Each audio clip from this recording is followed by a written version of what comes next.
예, 안녕하십니까. 논준모 연구소의 김상하 소장입니다. 설 연휴는 잘 보내셨습니까? 이제 뭐 곧 개학인데 아마도 개학을 하게 되면 논문 학기에 해당되시는 분들은 지도 교수님의 호출이 상당히 두려우실 겁니다. 뭐, 어떻게 돼가니? 또는 주제를 잡았니? 뭐, 아니면 연구 계획서 좀 가져와 볼래?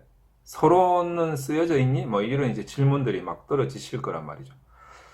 굉장히 부담이죠. 이 난관을 어떻게 앞으로 헤쳐나가야 될 것인가에 대해서 걱정도 많이 되실 텐데, 그래서 그런지 이제 대부분 경험이 없으시기 때문에 롤 모델이 될 수 있는 한 두세 개 정도 논문들을 찾아가지고 비스무리하게 만드는 이제 그런 방법들을 많이 택하게 됩니다. 뭐 때로는 지도 교수님이 그런 거를 요구하시기도 하시죠.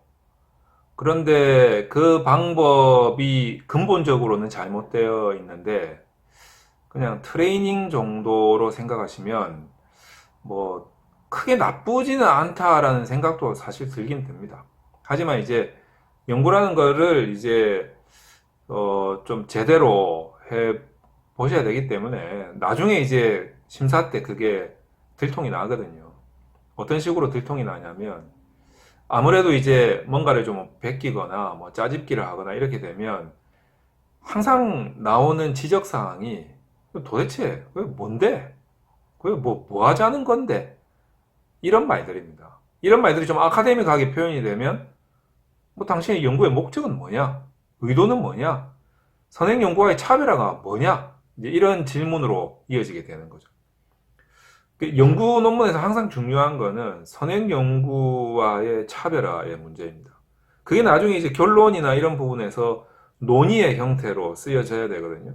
그러니까 나는 이 연구는 선행 연구에서 했던 그런 수많은 그 뭐 이론들과 뭐 그런 결말들에 대한 그 어떤 그 배경, 근거 위에서 그러니까 이 말은 뜬금없이 나오지 않았다는 거죠. 그 선행 연구들에 의한 또 이론과 이 연구들에 의한 근거 위에서 그것들을 이론적 배경 삼아서 선행 연구와는 차별화된 선행 연구에서 어떤 보지 못했던 관점이라든지 선행 연구의 결과들을 놓고 추론을 해보니까 이런 문제가 제기가 된다든지 했던 이제 그런 선행 연구의 한계를 극복하는 차원에서 내 연구 문제가 나와야 이론적인 기반을 깔면서도 선행 연구와는 차별화된 그런 연구의 의도가 나온다라는 겁니다.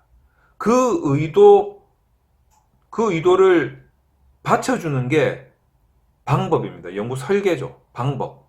그러니까 방법론과 연구의 의도, 목적 부분과는 정말 이 톱니바퀴 같은 관계이기도 하면서 별개의 문제다.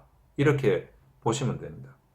나중에는 이제 이게 제가 별개라고 하니까 또 에이 그게 뭐 별개냐 이렇게 또 비판하지 마시고 여러분들한테 좀 그걸 구분해서 설명을 해드리기 위해서 별개라는 단어를 선택했을 뿐입니다. 이 정말 피와 살같이 이렇게 맞물려서 돌아가는 겁니다.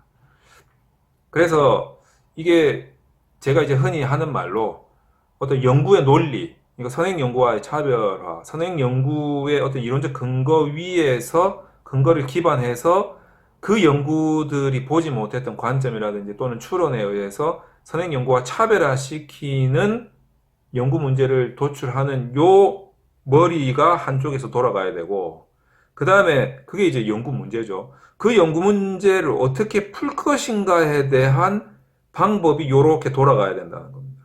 이렇게. 그게 맞물려서 이렇게 돌아가면서 소위 말해서 이게 마사지가 되면서 전체적인 연구 설계가 나와야 된다라는 거죠. 그게 동시에 생각이 돼야 됩니다. 동시에. 그러니까 방법론을 다 알고 있어야 되고, 왜냐하면 내가 아무리 풀고 싶은 문제가 있어도 방법론으로 불가능하면 안 되거든요. 그러니까 또 방법론에서 요구하는 조건들, 전제 조건들 같은 것들이 있습니다. 이제 그런 것들.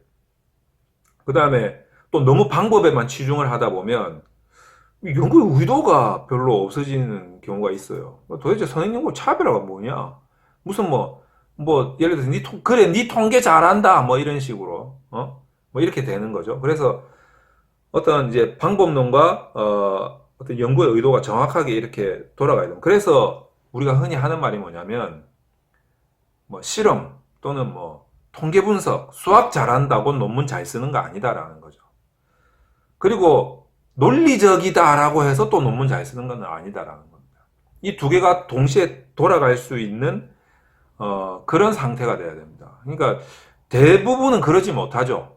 대부분의 사람들은 이게 두 개 동시에 잘 안 돌아갑니다. 뭔가 하나가 부족한 상태인 거죠. 왜냐하면 두 개 다 하기가 쉽지가 않거든요. 근데 이제 이거에 대한 경험이 많아야 됩니다. 이렇게 했을 때 뭐가 삐끗하더라. 이렇게 했을 때 삐끗하더라. 이런 연구에 대한 경험이 많은 사람이어야 그게 지도가 가능한데, 여러분의 지도 교수님들이 그러신 분들이라고 생각을 해야죠. 안 되면 이제 본인이 자꾸 자문을 구해야 됩니다.